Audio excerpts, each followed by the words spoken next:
In a complex system, every parameter has its intended state. But what happens when it deviates? The first critical step, recognition.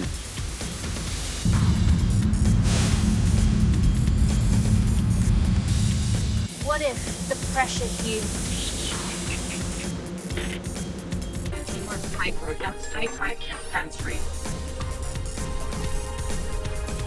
Because when spring forces flow through this valve, the guide word is more pressure. The deviation is high pressure downstream. Consequence: overpressure, potential vessel rupture. This what if is not fate. It is a failure scenario we identify and address and mitigate before it ever happens.